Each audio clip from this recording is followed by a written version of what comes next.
बिस्मिल्लाहिर्रहमानिर्रहीम। अस्सलाम वालेकुम। आज बच्चों हम इस चैप्टर नंबर 1 का जो टॉपिक स्टार्ट करने जा रहे हैं वो इस चैप्टर के रिस्पेक्ट से सबसे इम्पोर्टेंट टॉपिक है। इसमें ज़्यादातर मैथमेटिकल एमसीक्यूज़ आते हैं और कुछ ऐसे एमसीक्यूज़ हैं इसमें जो थ्योरेटिकल भी बन सकते हैं। इस टॉपिक का जो टाइटल है वो calculation of uncertainty. Uncertainty mean जो डाउट होता है in final result. Final result mean answer, कि किसी आंसर में आपको जो डाउट होता है उसकी कैलकुलेशन करना हम सीखेंगे। अब जो फाइनल आंसर है वो किस टाइप का हो सकता है वो बच्चों हम एडिशन और सब्ट्रैक्शन का भी सीखेंगे, मल्टीप्लिकेशन डिवीजन का भी सीखेंगे, उसमें पावर रूल भी हम पढ़ेंगे, एवरेज के प्रॉब्लम्स को भी देखेंगे और साथ में टाइमिंग एक्सपेरिमेंट को कैसे डील करते हैं वो भी हम इसमें स्टडी करेंगे। टॉपिक को स्टार्ट करने से पहले कुछ बेसिक टर्म्स आप एक दफ़ा फिर मैं आपको रिवाइज करवा देता हूँ। इनको देखें। सबसे पहले मैंने लिखा है परसेंटेज अनसर्टेनिटी कैसे कैलकुलेट होती है। किसी भी मेजरमेंट की परसेंटेज अनसर्टेनिटी कैलकुलेट करने के लिए आप लोगों ने उसके लीस्ट काउंट को मेजर्ड वैल्यू से डिवाइड करेंगे एंड मल्टीप्लाइड बाय 100% कर देंगे। तो ये किसी भी मेजरमेंट की परसेंटेज अनसर्टेनिटी कैलकुलेट करने का फार्मूला है। इसी तरह अगर आप फ्रैक्शन अनसर्टेनिटी या फ्रैक्शन एरर कैलकुलेट करेंगे तो उसका formula least count bye measured value होगी, MV मेजर्ड वैल्यू। बस ये साथ में ये वाली चीज़ इसमें नहीं लिखी जाएगी। इसके एक आधा एमसीक्यूज़ करते हैं ताकि आपको आइडिया हो जाए। मैंने बच्चों आपके लिए बहुत बेसिक एमसीक्यूज़ लिखा है। If mass of an object is 5 ± 0.1 kg, ये एक आपको मेजरमेंट लिखी हुई है। अब डिफरेंट क्वेश्चन इसके आपसे पूछ सकता है। फर्स्ट क्वेश्चन आपसे पूछ सकता है कि इसकी फ्रैक्शन अनसर्टेनिटी बताएं, यानी ये एमसीक्यूज़ आपका आ जाता है और इस एमसीक्यूज़ में आपसे फ्रैक्शन अनसर्टेनिटी पूछता है। आप लोगों ने बच्चों याद रखना है कि ये जो प्लस माइनस के बाद चीज़ लिखी होती है इस चीज़ को हम लोग क्या बोलते हैं, लीस्ट काउंट भी कहते हैं। और लीस्ट काउंट के डिफरेंट नेम होते हैं। ये जो प्लस माइनस के बाद टर्म लिखी हुई है इसको हम लीस्ट काउंट कहते हैं और लीस्ट काउंट के डिफरेंट नेम होते हैं। लीस्ट काउंट को हम एब्सोल्यूट अनसर्टेनिटी भी कहते हैं और लीस्ट काउंट को हम लोग पर्सियन भी कहते हैं। एक तो आपका एमसीक्यू ये आ सकता है कि लेट्स से ये आपको इक्वेशन गिवन है, मेजरमेंट गिवन है और आपसे पूछे इस मेजरमेंट में परसेंटेज अनसर्टेनिटी एब्सोल्यूट अनसर्टेनिटी बताएं। तो एब्सोल्यूट अनसर्टेनिटी सिंपल इसका जो लीस्ट काउंट होगा उसी लीस्ट काउंट को हम एब्सोल्यूट अनसर्टेनिटी कहेंगे। तो अगर ये मेजरमेंट गिवन है और आपसे एब्सोल्यूट अनसर्टेनिटी पूछता है तो दैट इज़ इक्वल होगी ± 0.1 kg। एब्सोल्यूट अनसर्टेनिटी पूछे तब भी यही आंसर है, पर्सियन पूछे तब भी यही आंसर है, लीस्ट काउंट पूछेगा तब भी यही आंसर होगा। इसको एक और नाम भी हम देते हैं, इसको मैक्सिमम पॉसिबल एरर भी कहते हैं। तो अगर आपसे पूछते हैं इस मेजरमेंट में मैक्सिमम पॉसिबल एरर कितना है तो वो भी आप लोगों ने ± 0.1 kg ही चूज़ करना है। ये चंद चीज़ें आप लोगों ने याद रखनी है। अब बच्चों हम बात करते हैं फ्रैक्शन अनसर्टेनिटी या परसेंटेज अनसर्टेनिटी आप कैसे कैलकुलेट करेंगे। फ्रैक्शन अनसर्टेनिटी कैलकुलेट करने के लिए आप लोगों ने इसमें ये करना होता है कि जो लीस्ट काउंट होगा उसको मेजर्ड वैल्यू से डिवाइड करेंगे। लीस्ट काउंट इस डिवाइस का 0.1 है और जो मेजर्ड वैल्यू है वो 5 है। तो अब आप लोगों ने 0.1 को 5 से डिवाइड करना है। एक चीज़ बच्चों अब आप सीख लें कि आप जब भी किसी भी यूनिवर्सिटीज़ का एग्ज़ाम दे रहे होते हैं तो ये वाली जो वैल्यूज़ हैं ना 1/2, 1/3, 1/4, 5, 6, 7, 8, 9 इनकी डिवीजन्स की वैल्यूज़ आप लोगों ने मेमोराइज़ कर लेनी है। मैंने एक दफ़ा बोर्ड पे आपके लिए लिख भी दी है। जिस तरह 1/2 0.5 होता है, 1/3 0.3 होता है, 1/4 0.25 होता है and so on. In values को आप लोगों ने एक दफ़ा अच्छे तरीके से याद कर लेना है क्योंकि जब भी आप कैलकुलेशंस करते हैं किसी भी एमसीक्यूज़ के अंदर तो इसके नीचे 1/5, 1/6 जब आता है तो फिर आप आंसर में डाउट में आ जाते हैं कि हम उस आंसर को कैसे लिखेंगे। इनमें से एक दफ़ा पूरी सीरीज़ को याद कर लेंगे तो फिर आंसर लिखना बहुत आसान है। हम थोड़ी सी प्रैक्टिस भी करते हैं। देखिए बच्चे जिस तरह 1/2 अगर आप लोगों ने याद किया है वो 0.5 है। तो अब ज़रा देखिए अगर 2 के साथ 0 भी लग जाए तो आप कहते हैं 1/2 तो 0.5 ही रहेगा। इस 0 को आप लोगों ने यहाँ पर लगा देना है तो ये क्या हो जाएगा 1/20 अगर आ जाएगा तो 0.05 हो जाएगा। तो जस्ट आप लोगों ने 1/2 याद रखना है। अगर यहाँ पर 0 आ जाए तो 0.05, अगर यहाँ पर एक और 0 आ जाता 200 हो जाता तो 0.005। इसी तरह 1/3 जो है 0.33 है, और 1/30 हो जाता तो 0.033 हो जाना था। तो इस तरह आप इन सारे डाटा को यूज़ कर सकते हैं। इसके ऊपर अप्लाई करते हैं। 1/5 देखें किसके इक्वल है, 0.2 है, इसका भी अपना पॉइंट है, तो पॉइंट क्या हो जाएगा 0.2, आप लोगों के पास डाटा बन जाएगा। तो ये वो चीज़ कह रहा है कि फ्रैक्शन अनसर्टेनिटी यहाँ से निकालेंगे तो 0.02 हो जाएगी। इस तरह बच्चे अगर आपसे परसेंटेज अनसर्टेनिटी कैलकुलेट करने को कहता है तो उसका ये वाला फार्मूला है least count by measurement multiplied by 100%। तो इसका आंसर जो बनेगा, इसी चीज़ को आप 100% से जब मल्टीप्लाइड करोगे तो आंसर 2% हो जाएगा। तो इसका मतलब ये हुआ कि जब आपको इस तरह की कोई मेजरमेंट गिवन होगी तो 3 डिफरेंट एमसीक्यूज आपके आ सकते हैं। फ्रैक्शन अनसर्टेनिटी क्या आ जाए, परसेंटेज अनसर्टेनिटी क्या आ जाए, या एब्सोल्यूट अनसर्टेनिटी क्या आ जाए। तो इस तरह आप उनको अटेम्प्ट कर सकते हैं। अब हम स्टार्ट करते हैं कि एडिशन और सब्ट्रैक्शन में हम अनसर्टेनिटी फाइनल रिजल्ट में कैसे कैलकुलेट करेंगे। आप लोगों ने बच्चों बहुत सिंपल सी लाइन याद रखनी है कि in case of addition and in case of subtraction we add absolute uncertainty. Question addition का हो या क्वेश्चन सब्ट्रैक्शन का हो, आप लोगों ने ऐड कर देना होता है, एब्सोल्यूट अनसर्टेनिटी को ऐड करना है। और एब्सोल्यूट अनसर्टेनिटी क्या चीज़ है वो अभी हम सीख चुके हैं, वो लीस्ट काउंट को कहते हैं। और उसकी पहचान ये है, किसी भी इक्वेशन में या किसी भी मेजरमेंट में कोई प्लस माइनस के बाद जो चीज़ लिखी होती है वो एब्सोल्यूट अनसर्टेनिटी या लीस्ट काउंट होता है। तो अब ये कह सकते हैं कि हम उस मेजरमेंट में एडिशन हो या सब्ट्रैक्शन में अगर आप फाइनल रिजल्ट के अंदर अनसर्टेनिटी कैलकुलेट करना चाह रहे हैं तो आप लोगों ने ऐड कर देना है एब्सोल्यूट अनसर्टेनिटी और लीस्ट काउंट को। तो ये बहुत अच्छा एमसीक्यूज भी है, आप लोगों ने याद रखना है कि in case of addition and subtraction अगर आपसे पूछता है आप क्या करते हैं तो हम ऑप्शन चूज़ करेंगे, हम ऐड करेंगे। किस चीज़ को ऐड करेंगे, एब्सोल्यूट अनसर्टेनिटी और लीस्ट काउंट को। इसका एमसीक्यूज एक छोटा सा समझते हैं। देखिए एक बॉडी है, उसकी मास 5 ± 0.1 kg है। 5 kg मास है, 0.1 kg उसमें एब्सोल्यूट अनसर्टेनिटी है। M2 जो है वो 3 ± 0.1 kg है। ये 2 डिफरेंट मेजरमेंट्स आपको गिवन है। अब 2 एमसीक्यूज आपके बन सकते हैं। पहला आपके एमसीक्यूज आ सकता है कि M1 + M2 कैलकुलेट करें, या आपका एमसीक्यूज आ सकता है M1 - M2 कैलकुलेट करें। देखिए अगर आपका ये एमसीक्यूज आ जाता है कि M1 + M2 कैलकुलेट करें तो आप इस M1 और M2 की वैल्यूज़ को तो ऐड करोगे तो सिंपल है, 5 + 3 कितना हो जाएगा 8 ±। अब अगर वो कहते हैं M1 - M2 करो तो आप लोगों ने M1 में से M2 को माइनस करना है, तो 5 - 3 = 2 हो जाएगा। अब इशू ये है कि बच्चे जो आप लोगों ने इसमें अनसर्टेनिटी के साथ क्या करना है, तो रूल ये है कि यहाँ पर प्लस का साइन हो या यहाँ पर माइनस का साइन हो। ये आप लोगों के पास जो एब्सोल्यूट अनसर्टेनिटी लिखी हुई है इसने ऑलवेज आपस में क्या होना है, ऐड अप ही होना है। इसका मतलब ये हुआ कि यहाँ प्लस का साइन हो तब भी इन्होंने ऐड होना है। 0.1 कितना हो जाएगा आप लोगों के पास 0.2 kg हो जाएगा। अगर यहाँ पर सब्ट्रैक्शन का साइन हो तब भी इसने ऐड होना है, तो 0.1 + 0.1 ± 0.2 kg हो जाएगा।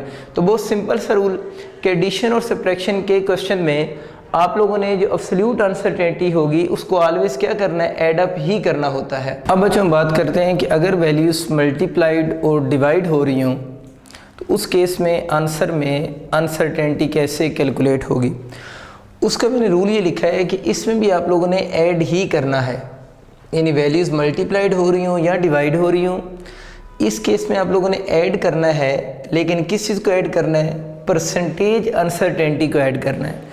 एडिशन और सब्ट्रैक्शन में हम ऐड करते थे एब्सोल्यूट अनसर्टेनिटी को, लेकिन मल्टीप्लिकेशन एंड डिवीजन में आप लोगों ने ऐड करना है किस चीज़ को, परसेंटेज अनसर्टेनिटी को। एक तो ये बात आप लोगों ने एमसीक्यूज़ के लिए याद रखनी है। अगर एमसीक्यूज़ आता है कि मल्टीप्लिकेशन और डिवीजन में हम लोग क्या करेंगे, तो उसमें आप लोगों ने ऐड किस चीज़ को करना है, परसेंटेज अनसर्टेनिटी को आप लोगों ने ऐड कर देना है। इसके कुछ एमसीक्यूज़ देखते हैं। सपोज करें बच्चे आपका एमसीक्यूज़ आ गया है कि एक बॉडी की मास में परसेंटेज अनसर्टेनिटी 2% है, उसकी स्पीड में अनसर्टेनिटी 3% है, और आपसे मोमेंटम में अनसर्टेनिटी पूछी गई है। मास स्पीड दोनों की अनसर्टेनिटी गिवन है और मोमेंटम में आपसे अनसर्टेनिटी पूछी गई है। हमें मोमेंटम का फार्मूला पता है, P = mv होता है। अब आप लोगों ने अनसर्टेनिटी इन P कैलकुलेट करनी है। रूल बचे ये है कि यहाँ पर m और v आपस में मल्टीप्लाइड हो रहे हैं। अगर m और v मल्टीप्लाइड हो रहे हैं तो हमें पता है मल्टीप्लिकेशन के केस में भी आप लोगों ने ऐड ही करना है, लेकिन उनकी किस चीज़ को ऐड करना है, परसेंटेज अनसर्टेनिटी को। तो हम बच्चे इसको यूँ लिखेंगे, मास की परसेंटेज अनसर्टेनिटी, m और v के दरमियान में क्या है, मल्टीप्लिकेशन। हम मल्टीप्लिकेशन की जगह पर प्लस का साइन लगाएंगे और फिर जो स्पीड है उसकी परसेंटेज अनसर्टेनिटी लिख देंगे। सिंपली मल्टीप्लिकेशन की जगह पर प्लस का साइन कब आएगा, जब उन दोनों फिज़िकल क्वांटिटीज़ की हमारे पास परसेंटेज अनसर्टेनिटी अवेलेबल होगी। तो हमारे पास दोनों चीज़ें हैं, मास की परसेंटेज अनसर्टेनिटी 2%, स्पीड की वैल्यू 3%। तो सिंपल मेथड से 2 + 3 5%। तो जो मोमेंटम है उसमें अनसर्टेनिटी जो आई है वो 5% होगी। अब जो कुछ यूनिवर्सिटी में क्वेश्चन इस तरह के आते हैं, उसने यूँ लिखा होता है कि मास में पॉजिटिव अनसर्टेनिटी है और सपोज कर लेते हैं कि जो वेलोसिटी है उसमें नेगेटिव अनसर्टेनिटी है, यानी उसने जो फिज़िकल क्वांटिटीज़ गिवन होती हैं उसमें प्लस माइनस के साइन लिखे होते हैं कि मास में +2% अनसर्टेनिटी है, सपोज कर लें वेलोसिटी में -3% अनसर्टेनिटी है। तो आप लोगों ने याद रखना है कि जो प्लस और माइनस होंगे, इस प्लस और माइनस से हमारे आंसर पे कोई फ़र्क नहीं पड़ेगा। तो आपका आंसर पहले भी 5% था, तो अब भी आंसर क्या होगा, 5% ही होगा। इन शॉर्ट आप लोगों ने इस प्लस और माइनस की जब वैल्यूज़ यहाँ पर पुट करनी है तो हमें वो प्लस और माइनस यहाँ पर शो करने की ज़रूरत नहीं है। हम यहाँ पर सारी वैल्यूज़ हमेशा पॉजिटिव ही पुट करेंगे। एक ये पॉइंट आप लोगों ने याद रखना है। एक और MCQ देखते हैं। वोल्टेज में परसेंटेज अनसर्टेनिटी 4% है, करंट में परसेंटेज अनसर्टेनिटी 3% है और आर मीन रेजिस्टेंस में आपसे परसेंटेज अनसर्टेनिटी पूछ रहे हैं। रेजिस्टेंस का बच्चों सबको फार्मूला याद है, वोल्टेज ओवर करंट होता है, V = IR होता है, उसी से बनाया हुआ है। V = IR जो बेसिक ओम लॉ है, यहाँ से R को अलहदा कर लें तो V/I हो जाएगा। अब आप लोगों ने अनसर्टेनिटी बतानी R में। देखिए इसके अंदर V और I आपस में डिवाइड हो रहे हैं और हमारा रूल ये कहता है कि मल्टीप्लिकेशन हो या डिवीजन हो, आप लोगों ने एडिशन में उनको कन्वर्ट कर देना है अगर उनकी आपके पास परसेंटेज अनसर्टेनिटी अवेलेबल होंगी। तो देख लें, आप लोगों ने R में अगर परसेंटेज अनसर्टेनिटी बतानी है तो वोल्टेज की परसेंटेज अनसर्टेनिटी, इस डिवीजन की जगह पर आप लोगों ने प्लस का साइन लगा दिया है। तो अब आपको बात क्लियर होगी, मल्टीप्लिकेशन की जगह पर भी प्लस हम लगाते हैं और यहाँ पर डिवीजन की जगह पर भी आप लोगों ने प्लस का साइन लगा दिया और साथ में करंट की परसेंटेज अनसर्टेनिटी आ जाएगी। तो कुछ बच्चे इसको जब ऊपर लेकर जाते हैं तो समझते हैं शायद करंट के ऊपर -1 लिखना है। ये -1 नहीं लिखना, ये बाय रूल ऊपर जाकर शिफ्ट हो गया है और इसके साथ आप लोगों ने पावर में कोई +-1 नहीं लिखने। तो प्लस करंट में अनसर्टेनिटी हो जाएगी। अब वैल्यूज पुट करते हैं। वोल्टेज में देखें 4%, प्लस करंट में 3%, सिंपल मेथड 4 + 3 7%। तो इस केस के अंदर जो रेजिस्टेंस है उसके अंदर परसेंटेज अनसर्टेनिटी 7% होगी। इन सारे रूल में से बच्चे सबसे इंपॉर्टेंट रूल अभी हम डिस्कस करने के लिए जा रहे हैं, which is called power factor rule.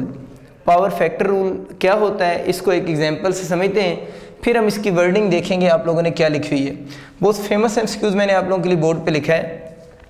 एक बॉडी है, उसकी मास में परसेंटेज अनसर्टेनिटी 2% है, स्पीड में अनसर्टेनिटी 3% है और आपसे अनसर्टेनिटी उसकी काइनेटिक एनर्जी में पूछी हुई है। ये उसका क्वेश्चन है। काइनेटिक एनर्जी का बच्चे आप सबको फार्मूला याद है, 12mv² होता है। देखिए हम uncertainty in kinetic energy calculate करना चाह रहे हैं। अनसर्टेनिटी या डाउट जो होता है वो किसके अंदर होगा, वो तो वेरिएबल्स के अंदर होता है, लेकिन इस फार्मूले में जो 1/2 लिखा हुआ है, ये 1/2 तो इस फार्मूले में कांस्टेंट है, यानी इस फार्मूला में ये जो 1/2 लिखा हुआ है, ये 1/2 तो इस फार्मूला में कांस्टेंट है। हमने डाउट कैलकुलेट करना है या एरर कैलकुलेट करना है तो कांस्टेंट के अंदर कोई एरर नहीं होता। तो जब भी आप कोई ऐसी प्रॉब्लम देखें किसी भी फार्मूला में, जब आप लोगों ने अनसर्टेनिटी कैलकुलेट करनी हो, उस फार्मूले में जो कांस्टेंट लिखे होंगे उनको आप लोगों ने वहाँ से रिमूव कर देना है। उस कांस्टेंट का एरर की कैलकुलेशन में कोई रोल नहीं होगा। इन शॉर्ट आप लोगों ने वहाँ से उसको रिमूव कर देना है। यूँ समझ लें कि ये रिमूव हो गया। अब बच्चे बच गया बाकी mv²। अब मुझे ये बताएं कि m और v आपस में क्या हो रहे हैं, मल्टीप्लाई हो रहे हैं। मल्टीप्लाई का रूल अभी आप लोगों ने पढ़ा हुआ है।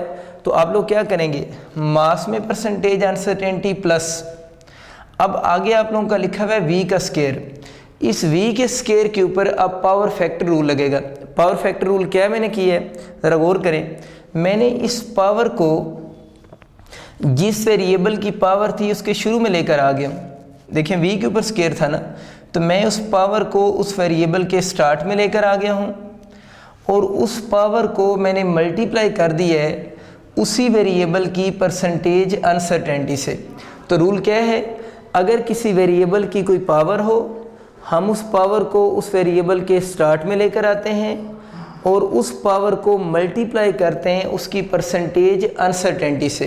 तो देखते हैं पावर फैक्टर रूल क्या लिखा हुआ है, हम मल्टीप्लाई करेंगे किसी को percentage uncertainty by that power. तो देखें जो स्पीड की परसेंटेज अनसर्टेनिटी थी, आप लोगों ने उसको स्पीड की पावर से क्या किया है, मल्टीप्लाई कर दी है। इस रूल को बच्चों हम पावर फैक्टर रूल कहते हैं। सादा लफ्ज़ों में ये कहना चाह रहा हूँ कि पावर को उस वेरिएबल के शुरू में ले आएंगे और आगे उसकी परसेंटेज अनसर्टेनिटी के साथ उसको मल्टीप्लाई कर देंगे। ठीक हो गया, वैल्यूज पुट करते हैं। मास में बच्चों 2% है, ये 2 वो पावर वाला, और स्पीड में कितनी 3%, 3 2 क्या हो जाएंगे 6। अक्सर बच्चे अब इस 2 और 3 को ऐड कर देते हैं, वो क्योंकि उन्होंने रूल पढ़ा होता है कि मल्टीप्लिकेशन में हम एडिशन करते हैं। देखिए ये basically power factor rule different way से अप्लाई हो रहा है। तो पावर को परसेंटेज अनसर्टेनिटी के अंदर ऐड नहीं करना, पावर को तो आप लोगों ने क्या करना है, मल्टीप्लाई ही करना है परसेंटेज अनसर्टेनिटी के साथ। तो 3 × 2 6 और ये प्लस 2%, टोटल क्या हो जाएगी 8% परसेंटेज अनसर्टेनिटी आ जाएगी किसमें, काइनेटिक एनर्जी के अंदर। बहुत कॉमन एमसीक्यूज है ये। एक और बच्चे बहुत अच्छा एमसीक्यूज आपके लिए मैंने बोर्ड पे लिखा है, सिंपल पेंडुलम की जो लेंथ है उसमें अनसर्टेनिटी 1% है, उसके टाइम पीरियड में अनसर्टेनिटी 2% है और वैल्यू ऑफ जी में अनसर्टेनिटी पूछ रहा है। पहले भी मैंने आपको बताया कि अगर इसके साथ सपोज करें मैं प्लस लिख दूँ, इसके साथ माइनस वगैरह लिख दूँ, तो इससे आंसर को कोई फ़र्क नहीं पड़ता। कुछ यूनिवर्सिटी में जब एमसीक्यूज आते हैं तो उन्होंने साथ में प्लस माइनस भी लिखे हुए होते हैं, जिस तरह मैंने आपको एम और वी के केस में बताया है। ये चीज़ आ जाए या किसी भी एमसीक्यूज में आ जाए तो हम उसको इग्नोर कर देंगे उस प्लस और माइनस को। ठीक हो गया। अब वैल्यू ऑफ जी में बतानी है तो सिंपल पेंडुलम जो होता है उसके टाइम पीरियड का फॉर्मूला 2π√L/g होता है। हमने क्योंकि जी में अनसर्टेनिटी बतानी है तो इस इक्वेशन के मैंने वो साइड पे स्क्वायर की है, तो t² = 4π²L/g। जी को इस तरफ ले आए। अब इसमें ज़रा देखें ना, ये 4π² कांस्टेंट आ गया है और मैंने आपको बताया कि किसी भी फार्मूला में जो कांस्टेंट होगा उसको आप लोगों ने वहाँ से रिमूव कर देना है। तो क्या बन जाएगा t² L/g बच गया बाकी, क्योंकि 4π² कांस्टेंट है, इसको हम रिमूव कर देंगे। उसकी रीज़न बताइए कि कांस्टेंट का एरर या डाउट की कैलकुलेशन में कोई रोल नहीं होता। तो जी बचे इस तरफ आ जाएगा, t² उस साइड पे जाकर डिवाइड हो जाएगा, तो जी L/t² के इक्वल हो जाएगा। अब बच्चों अगर आप लोगों ने अनसर्टेनिटी इन जी कैलकुलेट करनी है तो अब आप लोगों के पास यहाँ पर भी L और t² डिवाइड हो रहे हैं।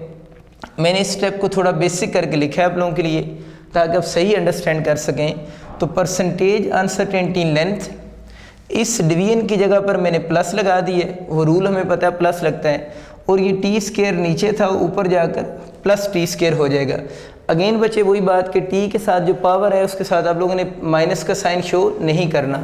तो L यानी percentage uncertainty length plus t² के साथ आप लोगों ने परसेंटेज अनसर्टेनिटी लगा दी।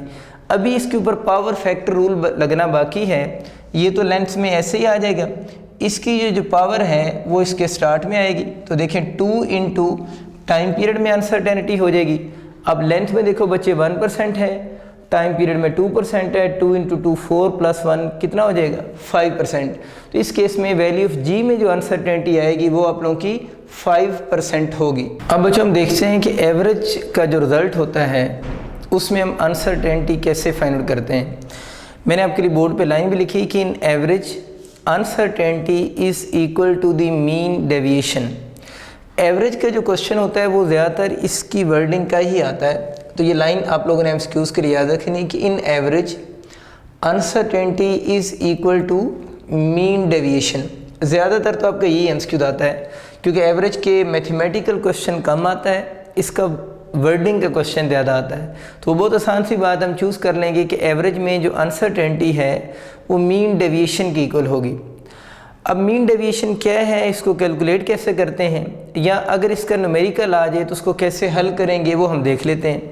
सपोज़ करें बच्चे आपका एमसीक्यूज़ आ गया है कि कुछ रीडिंग्स आपको गिवन होंगी, 3, 4, 5 रीडिंग्स हो सकती हैं। लेट से मैंने लिखा है 1 सेंटीमीटर, 2 सेंटीमीटर एंड 3 सेंटीमीटर।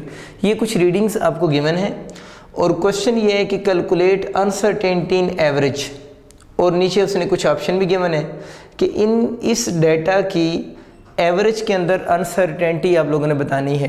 तो ये बच्चे क्वेश्चन डायरेक्ट सॉल्व नहीं होते, इस क्वेश्चन को कंप्लीट सॉल्व करने के 3 स्टेप्स हैं। तो जो स्टेप 1 है उसमें सबसे पहले हम गिवन डेटा की एवरेज कैलकुलेट करेंगे। एवरेज कहने कैलकुलेट करेंगे या मीन कैलकुलेट करेंगे। एवरेज या मीन कैलकुलेट करना बहुत आसान है, जितनी भी वैल्यूज़ हैं हम सबको ऐड करेंगे, 1 + 2 + 3 जो भी डेटा गिवन है, और उसको टोटल नंबर से डिवाइड कर देंगे। तो 3 + 2 5 + 1 6/3, इसको इससे कैंसिल करेंगे तो 2 सेंटीमीटर आ जाएगा। तो एवरेज इस केस में आपके पास 2 सेंटीमीटर आ गई। अब देखिए इसमें भी 2 सेंटीमीटर शुरू में लिखा हुआ है, इसमें भी 2 सेंटीमीटर है। अगर किसी एक में 2 लिखा होता ना, यानी इसके साथ कुछ और नंबर होता और सिर्फ इसके साथ 2 होता, तो फिर जिसके साथ 2 होता उसको हम डायरेक्ट स्टेप 1 के बाद ही चूज़ कर लेते। मैं ये बात बता रहा हूँ कि अगर एवरेज देखें ना, अगर इन सब की एवरेज डिफरेंट होती तो जिसकी एवरेज में 2 लिखा होता शुरू में वही आंसर करेक्ट हो जाना था। लेकिन इसमें इशू ये है कि ए ऑप्शन में भी शुरू में 2 लिखा हुआ है, बी में भी 2 लिखा हुआ है, इसलिए अब आपको मजबूरन फर्दर 2 स्टेप्स भी सॉल्व करने पड़ेंगे। तो बात आप लोगों ने याद रखनी, सम टाइम फर्स्ट स्टेप से भी आंसर हम कर सकते हैं अगर वो जो फर्स्ट वाली वैल्यू है यानी प्लस माइनस के जो पहले लिखा हुआ है वो एवरेज वाला आंसर यूनिक हो और वो किसी के साथ मैच कर जाए। चलें नेक्स्ट स्टेप देखते हैं। अब दूसरे स्टेप में आप लोगों ने एक चीज़ कैलकुलेट करनी है विच इज़ कॉल्ड डेविएशन। अब डेविएशन कैसे कैलकुलेट करते हैं? डेविएशन कैलकुलेट करते हुए पहले इस चीज़ का ख्याल रखना है कि हम इग्नोर कर देंगे नेगेटिव साइन को। डेविएशन की कैलकुलेशन के दौरान हम इग्नोर करते हैं नेगेटिव साइन को। डेविएशन कैसे कैलकुलेट होती है? जो बच्चों एवरेज का आंसर होता है उस एवरेज के आंसर को गिवन डेटा की वैल्यूज़ में से हम सब्ट्रैक्ट करते हैं, यानी जो एवरेज का आंसर होगा उसको गिवन डेटा की वैल्यूज़ में से सब्ट्रैक्ट करेंगे और अगर आंसर में नेगेटिव साइन आ जाएगा तो उसे हम इग्नोर करेंगे। तो एवरेज कितनी 2, इसको आप लोगों ने 1 में से माइनस किया, 2 - 1 कितना हो जाएगा 1। इसी तरह इस 2 में से 2 को माइनस करेंगे तो क्या आ जाएगा 0। फिर 2 में से 3 को माइनस करेंगे तो यहाँ -1 आना चाहिए, क्योंकि 2 में से अगर 3 को माइनस कर रहे हैं तो -1 आना चाहिए। लेकिन बच्चों इशू ये हो रहा है कि हम लोगों ने लिखा है कि इग्नोर नेगेटिव साइन, तो इसलिए अब आप लोगों ने इसके नेगेटिव साइन को यहाँ से इग्नोर कर देना है। हम लोग इसके साथ इसका नेगेटिव साइन शो नहीं करेंगे। अब हमारे पास इसकी जो डेविएशन कैलकुलेट हो जाएगी वो 1, 0 और 1 हो जाएगी। आपका ये एमसीक्यूज़ भी आ सकता है कि आपको कोई डाटा गिवन हो और आपसे ये पूछ ले उस डाटा की डेविएशन कैलकुलेट करो, तो सिंपली आप लोगों ने बच्चे उसकी एवरेज निकालनी है। एवरेज के आंसर को उनमें से बारी बारी सब्ट्रैक्ट करेंगे और अगर आंसर में नेगेटिव साइन आ जाएगा तो उसको आप लोगों ने इग्नोर कर देना है। तो इसकी जो डेविएशन बनेगी 1, 0 और 1 होगी। अब लास्ट स्टेप और थर्ड स्टेप जो है वो ये है कि हम लोगों ने मीन डेविएशन कैलकुलेट करनी है, क्योंकि हम लोगों ने क्या कहा था एवरेज में अनसर्टेनिटी किसके इक्वल है? मीन डेविएशन की इक्वल है। तो डेविएशन तो आ चुकी है बच्चे आप लोगों के पास, इसका बस मीन लेना है। तो 1 + 0 + 1 जितनी भी वैल्यूज़ हैं उनको ऊपर ऐड करके टोटल नंबर से डिवाइड करेंगे तो 1 + 1 2/3 हो जाएगा। तो ये आपके पास मीन डेविएशन कैलकुलेट होगी। अब हम फाइनल आंसर कैसे लिखेंगे? पहले एवरेज लिखेंगे और उसमें से प्लस माइनस उसकी अनसर्टेनिटी जो कि किसके इक्वल है? मीन डेविएशन की इक्वल लिखेंगे। तब देखिए कौन सा ऑप्शन मैच कर रहा है, तो इसका मतलब है कि बी ऑप्शन इस केस में आपका करेक्ट कंसीडर होगा। तो बहुत अच्छा एमसीक्यूज़ है, इसके जो स्टेप्स हैं उनके फर्दर एमसीक्यूज़ भी आपको बताया जिस तरह के बन सकते हैं। तो अब उम्मीद है आप इसको ईजिली, अगर इस तरह का कोई प्रॉब्लम आ जाता है तो आप इसको सॉल्व कर सकते हैं। आखिरी बच्चे आज के लेक्चर की बात वो है कि टाइमिंग एक्सपेरिमेंट, कि किसी टाइमिंग एक्सपेरिमेंट में हम अनसर्टेनिटी कैसे कैलकुलेट करेंगे। देखिए टाइमिंग एक्सपेरिमेंट हम लोगों ने जो मैट्रिक और इंटर में देखे हैं वो 2 मेजर टाइप्स के हैं। एक हम सिंपल पेंडुलम की मदद से टाइम पीरियड कैलकुलेट करते हैं और एक हम वर्टिकल मास स्प्रिंग सिस्टम की मदद से भी टाइम पीरियड को कैलकुलेट कर रहे होते हैं। अब हम देखते हैं कि बेसिक फार्मूलाज क्या हैं uncertainty in time period calculate करने के, वो आप लोगों ने याद भी रखने हैं। अनसर्टेनिटी इन टाइम पीरियड का बच्चों जो फार्मूला होता है, ये वैसे भी एमसीक्यूज में आ सकता है, वो least count divided by number of vibration होता है। जिस तरह पेंडुलम वगैरह है तो वो वाइब्रेशंस कर रहा होता है ना, तो उसके लीस्ट काउंट को हम नंबर ऑफ वाइब्रेशन से क्या करेंगे, डिवाइड करेंगे। अब टाइम पीरियड का क्या फार्मूला होता है, टाइम पीरियड कैलकुलेट करने का जो फार्मूला होता है total time of vibrations divided by n का मतलब होता है नंबर ऑफ वाइब्रेशंस को, यानी जो टोटल टाइम है उसको टोटल नंबर ऑफ वाइब्रेशन से डिवाइड करें तो हमारे पास उसका क्या बन जाता है, टाइम पीरियड बन जाएगा। तो ये दो डिफरेंट बातें मैंने की हैं। अनसर्टेनिटी इन टाइम पीरियड का फार्मूला क्या है, लीस्ट काउंट को नंबर ऑफ वाइब्रेशन से डिवाइड करना है। और जस्ट टाइम पीरियड कैसे बनता है, जो टोटल टाइम ऑफ वाइब्रेशन होता है उसको नंबर ऑफ वाइब्रेशन से क्या करते हैं, डिवाइड कर देते हैं। एक एमसीक्यूज की मदद से इन फार्मूलाज को समझना सीखते हैं। मैंने बच्चों आपके लिए एमसीक्यूज लिखा है कि एक सिंपल पेंडुलम है, उसकी 10 वाइब्रेशंस का आप लोगों ने टाइम नोट किया है। n mean number of vibrations, इस सिंपल पेंडुलम की 10 वाइब्रेशंस का n वाइब्रेशंस हैं, आप लोगों ने टाइम नोट किया है और 10 वाइब्रेशन का जो टोटल टाइम बना है वो 20 सेकंड्स है। 10 vibrations total time 20 second note किया है।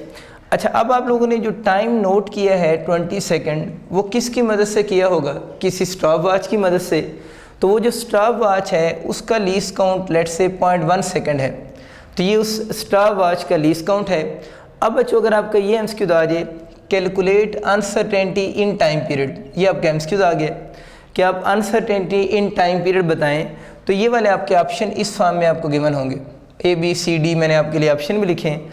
अब uncertainty in time period calculate करने के लिए हम इन्हीं वैल्यूज़ को ऊपर इक्वेशन में पुट करते हैं। अनसर्टेनिटी इन टाइम पीरियड का क्या फार्मूला था, least count by number of vibrations. देखो बच्चों इस एमसीक्यूज में लीस्ट काउंट 0.1 है जो कि स्टॉप वॉच का है, नंबर ऑफ वाइब्रेशंस 10 है, तो 0.1 को जब 10 से डिवाइड करेंगे तो 0.01 सेकंड्स आपके पास अनसर्टेनिटी इन टाइम पीरियड आ जाएगी। लेकिन देखिए ऑप्शन में प्लस माइनस से पहले भी कुछ चीज़ लिखी हुई है, तो प्लस माइनस से जो पहले लिखा होता है वो टाइम पीरियड लिखा होता है और प्लस माइनस के बाद जो होती है वो उसके अंदर क्या होती है, अनसर्टेनिटी होती है। इसका मतलब ये हुआ कि ऑप्शन में टाइम पीरियड भी कैलकुलेट करना पड़ेगा। और टाइम पीरियड का फार्मूला आपको क्या बताया था, टोटल टाइम ऑफ वाइब्रेशंस को नंबर ऑफ वाइब्रेशन से डिवाइड करें, तो टोटल टाइम ऑफ वाइब्रेशन बचे कितने सेकंड है, 20, नंबर ऑफ वाइब्रेशंस 10, तो 20 को 10 से डिवाइड करेंगे तो 2 सेकंड्स। तो बहुत आसान होगी ये बात कि टाइम पीरियड 2 सेकंड है और इसके अंदर अनसर्टेनिटी 0.01 सेकंड है। अनसर्टेनिटी के साथ हम प्लस माइनस भी लगाएंगे, तो 2 + -0.01 सेकंड्स आपका करेक्ट आंसर होगा। इसका एमसीक्यूज बच्चे थोड़ा सा चेंज होकर भी आ सकता है। सपोज करें आपका एमसीक्यूज ये आ गया कि percentage uncertainty in time period बताएं, यानी यही क्वेश्चन अगर चेंज होकर आ जाता है और आपसे पूछता है percentage uncertainty in time period बताएं, तो उसको हम फार्मूला से कैलकुलेट करेंगे। फार्मूला देखिए उसका क्या है, US mean uncertainty in time period को हम डिवाइड करेंगे टाइम पीरियड से और मल्टीप्लाइड बाय 100% करेंगे। इंपॉर्टेंट फार्मूला है, आप लोगों ने एमसीक्यूज के लिए भी याद रखना है कि अनसर्टेनिटी इन टाइम पीरियड को टाइम पीरियड से डिवाइड करेंगे। तो देखिए अनसर्टेनिटी इन टाइम पीरियड कितनी आई है, 0.01, टाइम पीरियड अभी 2 सेकंड आप लोगों ने कैलकुलेट किया है, इसको मल्टीप्लाइड बाय 100% करेंगे।